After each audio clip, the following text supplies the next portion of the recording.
අවසරයි අරහතුන් වහන්සේ. ඔව්. සමුදය යන තේරුම මට පහදා දෙන්න. සම්බන්ධයක් උපත ලබනවා. කායකද ඇහෙන් දැක්ක ප්‍රියමනාප රූපයත් එක්ක කැමැත්තෙන් චන්දරාගයෙන් සම්බන්ධයක් උපත ලබනවා. මගේ කරගන්න, මට අයිති කරගන්න, මගේ ගෙදෙට්ට ඇතුළට ගන්න කැමති වෙනවා. කනෙන් ඇහුව ප්‍රිය රූපයක් නැවත නැවත ශබ්ද රූපයක් අහන්න කැමති වෙනවා. ඒකත් එක්ක සම්බන්ධයක් ඇති වෙනවා. නාසයට දිවට කයට ආස්වාදයක් ලැබුණේ නැවත නැවත ආයිත් යායන් තණ්හා පෝනෝ භවිකා තත්ත්‍ර තත්‍රාභිනන්දනි. කාම තණ්හාවක් ඇති වෙනවා. ඒ ඔක්කොම සමුදය. එතකොට මේ ඇහැට කන්ට නාසයට දිවට කයට හයටමයි සමුදය උපදින්නේ.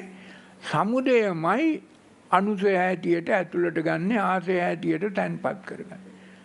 ඒ නොදන්නා කමින් අඥාන කමින් තමන්ගේ ඇතුළාන්තය මලකඩ තට්ටුවකින් කිලුටු වෙන බව නොදැන.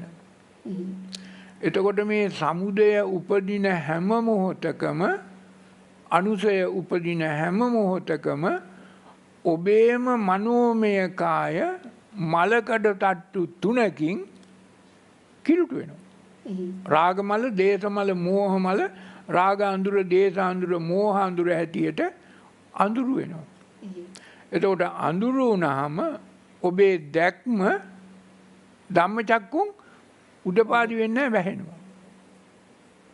අඳුර වඩා වර්ධනය වෙනවා.